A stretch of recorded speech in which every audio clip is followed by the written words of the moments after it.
Hello, my name is Kira and this is episode 23 of our Let's Play Sunless Skies. So, I did some homework.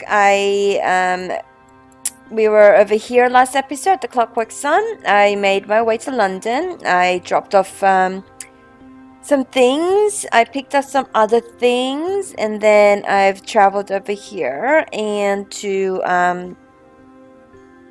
juxta something amajiggy. Worlebury-juxta-Mare.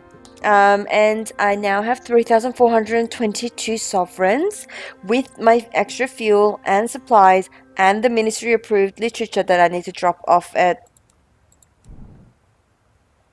Avid Horizon. Unfortunately, I don't know where Avid Horizon is, but apparently southeast of London. It's a long way, which means that it will be somewhere here-ish. I also have to go to Brabazon Workworld to deliver something else, so I might take up some extra supplies, make my way around this way, and then go up here after I find that, maybe? I don't know, we'll see. But I do remember that Brabazon doesn't actually have any supplies, so I might have to buy more supplies here. But, actually, let's just do that now, just in case. You know, let's not get the whole cannibalism thing again, because that was just rather depressing. So the Palace Pier, the Mists of Worlebury. We didn't see this before, so let's go and have a look at it now. Fog rising from below, seeping through the wooden slates of the dock. The crowd waiting on the queue begin to sing a watery, ululating tone of no discernible melody.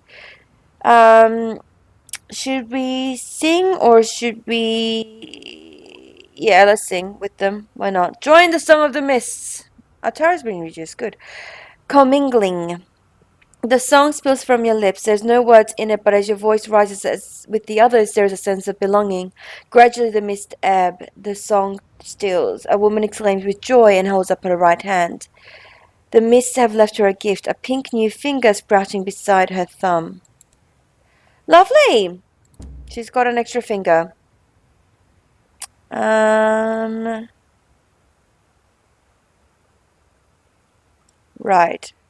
So we can enter by supplying stuff, paying for it, queue for a pauper's pass, or use up the fact that we've been doing things for the ministry. Prove that you know the right sorts. How about that? Oh, I used up a little of the chairman's favor. Anyway, the few checks the list for your name, nods, and clicks his fingers twice. The workers from the Bureau of Entertainment quickly commandeers your attention. A man and a woman appearing on either side, both exquisitely dressed, and their smiles well-witted knives. Come already. The couturier does not like waiting. You're in need of an outfit. Come. This time, let's go for... Because this is the same thing we chose clothes before. Let's go for a finely tailored coat. Because we did the shirt last time. The couturier calls two women from the door that you haven't realized was there. They're tall, sinewy, and sepia-skinned with bluest eyes. As before, as always, my assistants will do everything they can for you, milady. The women are efficient but impersonal, their attention bereft of interest. Whenever you attempt to don something that doesn't quite fit your ensemble, they remove the offending garment and replace it with an inventory of superior options. When you finally dismiss the women, the couturier considers you for a long moment. He turns to the wardrobe and hands you several garments, all your size. Once you're dressed, he dismisses you, sheering you into the Worlebury-juxta-Mare. And off we go. Okay, let's write a port report. First thing, as always. I mean, we've already done this bit, so that's fine.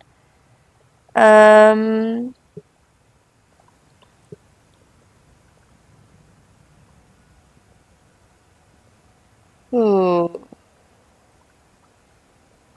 Let's wander onwards because we haven't done that before, I don't think.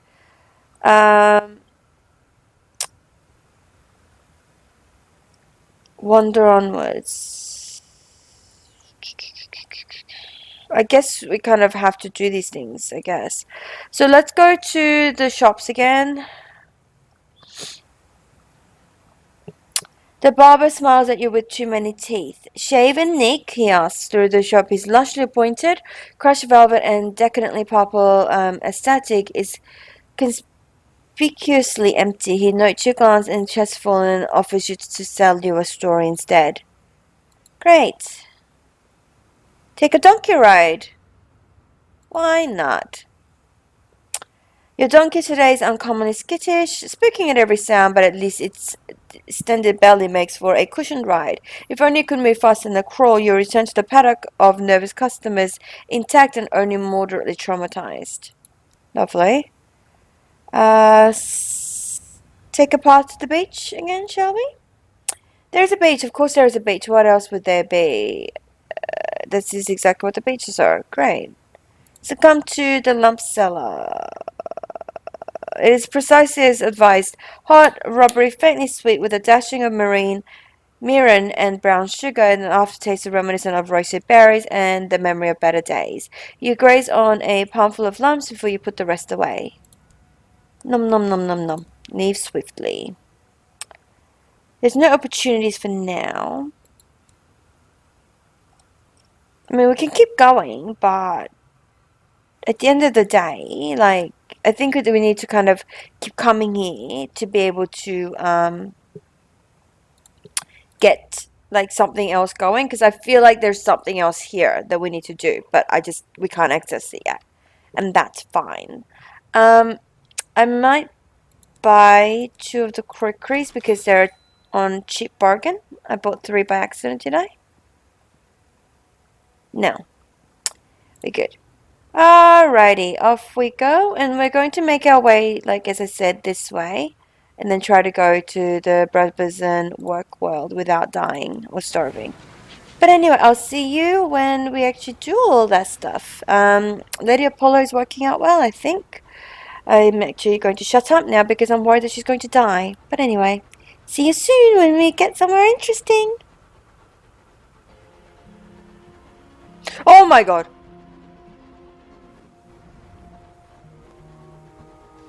I don't know what that was. It was really, really scary. I'm going to pretend that we didn't see anything, and we're going to move on.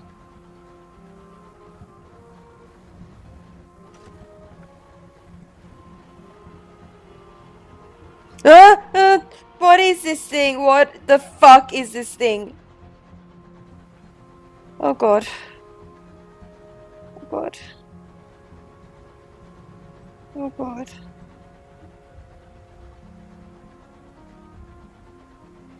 Oh, this is terrible. But anyway, we're getting out of here. I don't know what that is. I don't like it. I'm just going to go and hopefully find something over this way. And not get shot down by anything. Or eaten by an eye. Alrighty, I have found something. I don't know if this is, oh, it is Avid Horizon. Fan-bloody-tastic. Okay, so I'm just going to quickly go to the bazaar first and just fulfill my, contract. Because it's easy. But, hey, let's just, okay. Home office. The Avid Horizon consists of 3 parts. The home office, clinging to a pillar of ice, the gate, through which Londoners enter the skies, flanked by its towering statues, and the quiet sea, whose waters are home to those left behind. Okay, approaching the Avid Horizon. The very edge of the high wilderness is bordered between now and then, here and there, the skies and earth.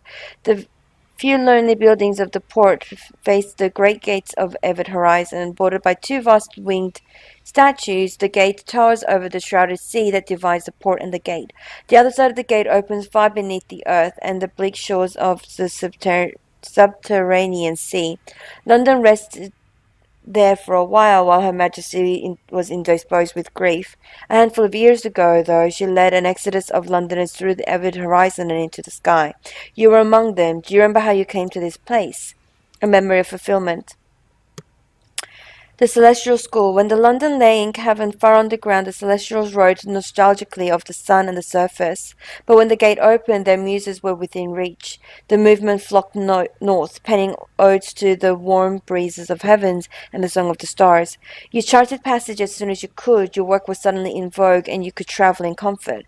Weeks later, through the northern ice and the dark beneath the world, you reached the gate. Its statues loomed like giants, the door was open, and the space was filled with suns and the stars and light. Alleluia. Hallelujah. Hallelujah. Hallelujah.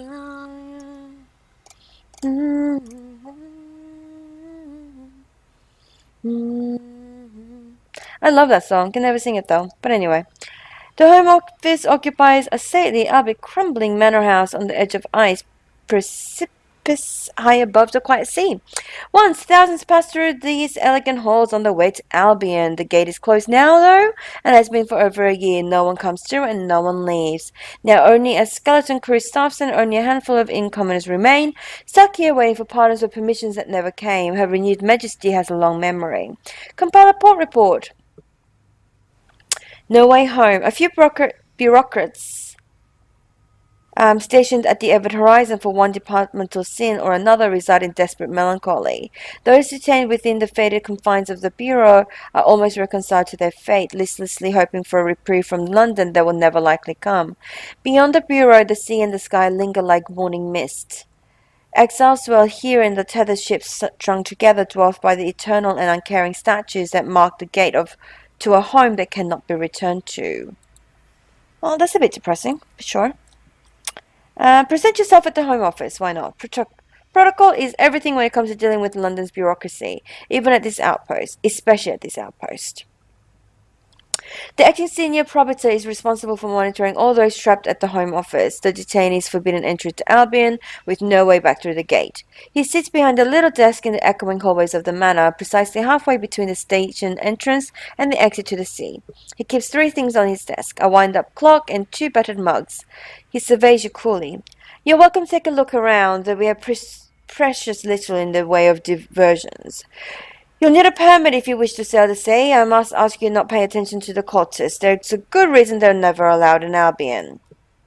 Of course. How about we start with the top? Acquire access to the quiet sea? London disapproves us but does not forbid visits. Actually, maybe not. Okay, let's have some tea. Tea's always good. It will reduce my terror at the very least. A good brew, steeped and stewed, the tea lingers in the Home Office for a very long time. An elderly detainee leans in conspiratorially, much better than a few years back. It's improved with age, matured. The detainees quickly shuffled away so you can enjoy your tea in peace. Great. If I take more tea, will my terror reduce more? Yes, it will. Great. Maybe just one more. Because my terror's freaking high as hell. And it's only 30 sovereigns. There we go. My terror is reasonable now. Alright, let's inquire about the sea. How can there be a sea in the sky? Sunlit sea. A satisfactory scientific answer has yet to be presented. Theories have been sprouted like mushrooms in its place. Some say the gate was opened, the undersea spilled through, fulfilling the skies like a leaky tap fills a sink until Her Majesty's government was able to plug it. Others believe the sea to be variously the effluvia of the murdered sun, and amniotic fluid to support the generation of a new sun, the fault of the Royal Society, an industrial accident covered up by one of the Workworlds, the tears of Her renewed Majesty for her dead prince. Lovely. Speak to the prudent observer. Why not? The prudent observer is out on the observation deck, telescope in hand. He waves you through the fog. Coming closer, you notice a table of logbooks. Dates back to 1898. Those tallies mark people coming in. He lifts through a few pages to 1902, where shift of shift is revealed to be blank by the date. Wasted pages. Oh. Well, I've gotten one vision of heaven. Lovely. Well, I can't do anything else. Let's go and visit the Quiet Sea. Acquire access to the sea. Called to reside on the quiet sea, abandoned by London and despairing of ever passing through the Home Office. Visits to the quiet sea are not banned, but they are discouraged. You can reach the sea via a reluctantly guarded narrow path around the edges of the Home Office, or you can assure the acting senior prohibitor that you're unauthorized to visit. Well, I can give one vision of heaven. I've got 6, and I don't want to use any mystery stamps at the moment. So we'll have a chat with the guard. A moment of dreaming. You can barely see the man's nose through the thick scarf that nearly encompasses his entire head. You certainly can't tell if you made him smile, but he nods slowly and takes off 2 layers of gloves to let him stamp a battered pass. I think he indoors has even forgotten I can do this. Hope he hasn't forgotten me entirely. He nods you past and pulls the blanket onto his shoulders. There's a jetty at the bottom of the ice floor, a descent of a long, narrow iron stair welded into the ice that sways with the howling wind and is freckled by sea spray. I've lost 40 sovereigns, and I've been permitted access to the quiet sea and lost 1 vision of the heavens. Okay, the sea is peopled with the forgotten and the abandoned. Those who wish that they'd never left. It's customary to leave an offering at the horizon for help, for hope, for home.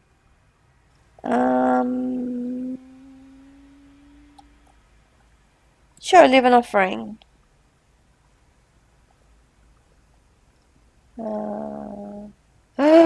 Okay, so this is, well, at the height of its powers, the Home Office processed tens of thousands of petitioners seeking entry into Albion. Some were rejected or left to seek appeals to or help from Albion, caught in limbo between the Home Office and the gate.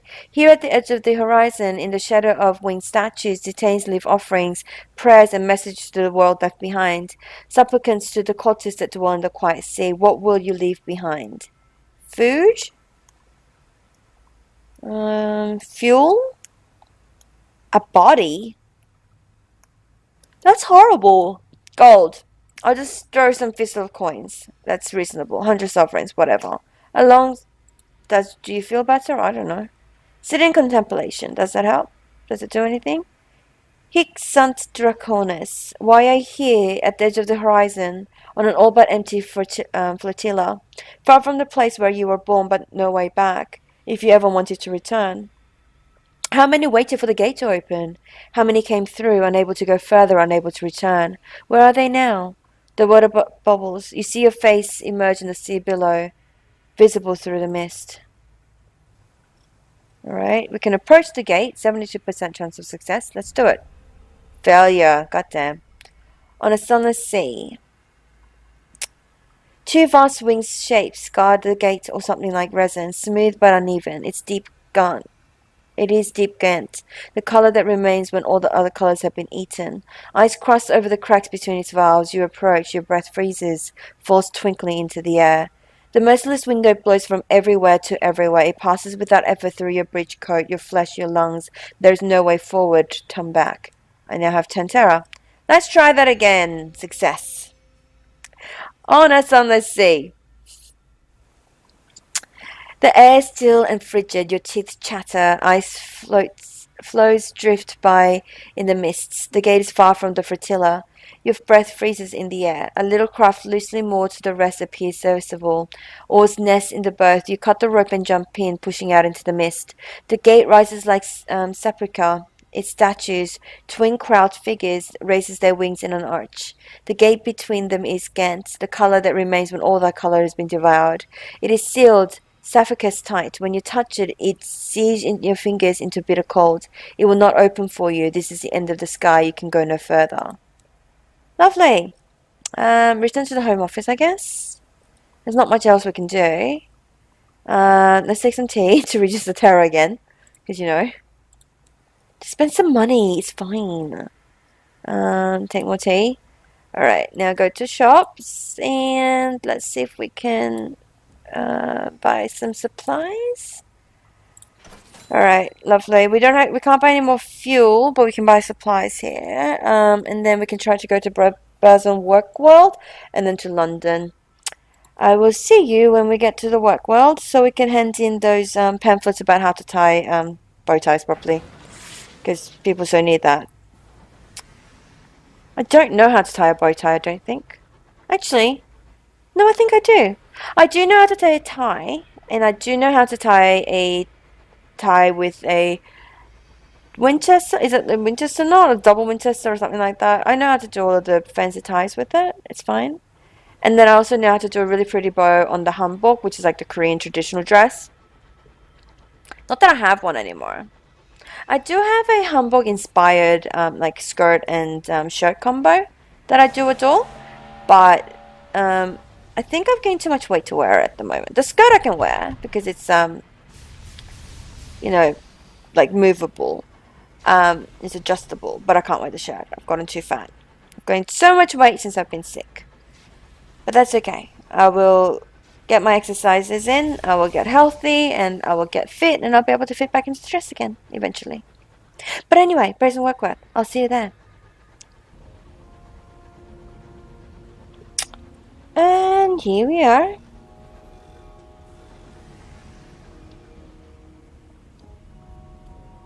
Alright, let's see how we're supposed to deliver this thing.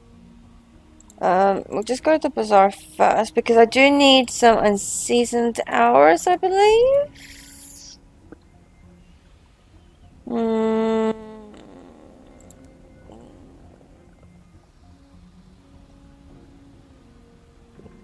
I'm pretty sure I was given a job for it. Wait, does it mean that I have a random settler that I've literally kidnapped and he's like literally just on my shit without much of a choice? Oh, that's kind of hilarious. Oh well. He's trapped with me. He doesn't get to leave. Anyway, it's fine. We'll go to the bit between. We're supposed to go to and drop off something. So, actually, no, let's go to the last day. I don't know where that is. A horn blares. Right, what does that mean? The horn blares, the factory doors creak open. Those work welders, lucky enough to have reached the end of their service, blink in the light of freedom. They were young when they first arrived. Now their skin is callous and wrinkled, aged not only by hard labor, but the slow-burning light of the clockwork sun. Help them with their paperwork? Sure. Failure. Can't help anyone. Trapped by bureaucracy, the official forms are labyrinthine, written in the smallest possible type for workers who can barely read. Unfortunately, you have no luck sorting through them. The hope of freedom in the workers' eye fades. They shuffle back through the gates.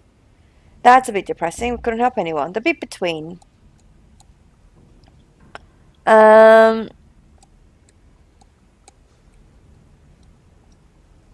Deliver the sequences care package. There you go. The summoned workers are exquisitely downtrodden. The overseer takes vocal pride in having gone an extra mile on your behalf and carefully selected the most miserable of a bad bunch. The mess laborers shuffle their feet, apparently expecting a trick. Finally, a filthy-faced man steps forward, ducking his head in greeting, and fumbles the package open. He picks up one of the bow-tie manuals and stares at it for a while. A series of emotions pass very visibly over his face. Finally, he inclines his head and thanks you without any inflection. Oh my god, that was so silly. What, how could you think that would help anyone? Let's have a conversation with the overseer. The 6 overseers march towards Brabazon Workworld. They almost knock you down with their remorseless rush. They do not stop. One calls back, I'm so sorry. Please do not put in a complaint. I got 2 sky stories out of that. Great.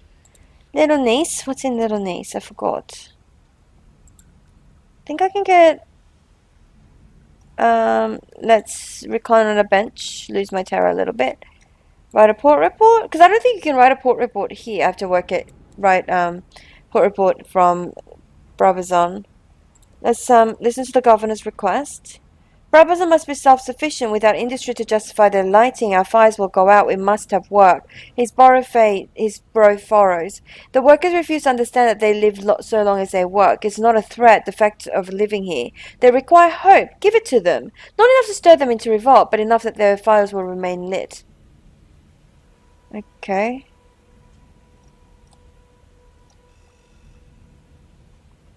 Is that it? I don't know what to do.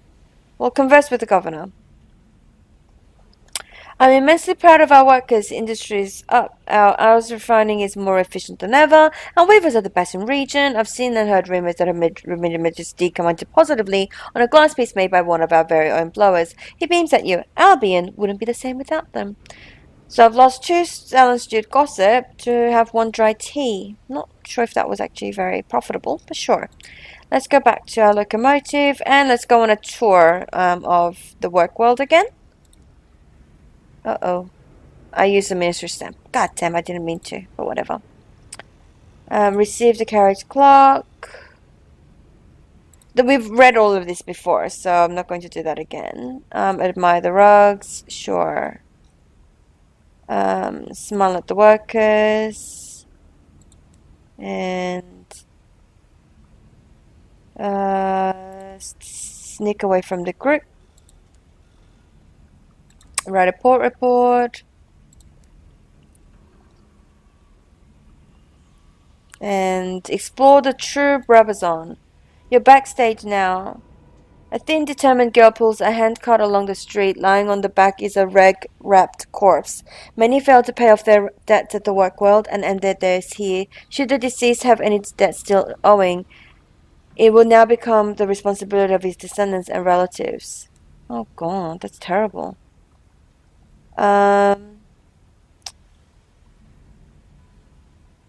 Give charity or give some fuel. Supplement their gruel rations. Please, my lady, I want some more. Really? A Dickens reference? Anyway, the locals have grown so used to gruel that even the Murgatroyd's fungal crackers come as exotic extravagance to them. You share what you have, as many as you can. Fuller bellies mean more strength with which to agitate for better conditions. I have been kind to the workers. I've lost 1 supply, gotten 2 tales of terror, and Brabazon is at peace. I'm not sure if that's a good thing or not. I can tell a sky story, so let's do that. A fair trade. You have to shout over the clamors of the machine. Some of the workers ignore you, some mock you, some only stare with half suspicious eyes. Others listen closely as their labor allows and ask questions when you pause. 1 or 2 reply with stories of their own, about the travels of their own lives and before they came here and after. Okay, so I've lost 2 sky stories, but I had like 15, so whatever. But I gained 1 savage secret, which is lovely. And I'm doing good things, I suppose, for them. The people.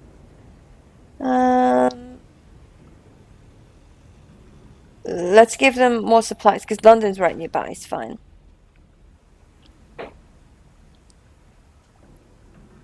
It's the same thing. I still have time to go back, so I'll rejoin the tour. Otherwise, my clock's going to fuck up. So let's finish the tour. Hang on. Okay, no, that's fine. We've done what we could. We're supposed to find like what's happening in terms of like apparently there's like a revolt that's been trying to happen here. I can't see that at the moment, so I'm just gonna have to leave it as it is and go off to London. I guess because we need to go to London. To give in the hours. So I picked up like a little commission thing. It's almost like a little quest to gain certain materials and stuff. So I need to go and hand that in for more money. And then I can come. I think I'm hoping for there to be more prospects because I don't have any anymore. So let's go and find some of those. But either way, I think that's probably it for this episode. Thank you so much for watching. I hope you enjoyed. I really can't stop playing this game. I'm kind of addicted. Like at the moment, the games that I really want to keep on playing is Anthem, this, and Eastshade. But Eastshade I'm almost done with, and Eastshade is also crashing a lot, which is making my enthusiasm for it a tad bit difficult. Just putting it out there. But you know, shit happens. So either way, probably going to play this for a little bit longer. But anyway, I will see you soon. I hope you have a lovely day.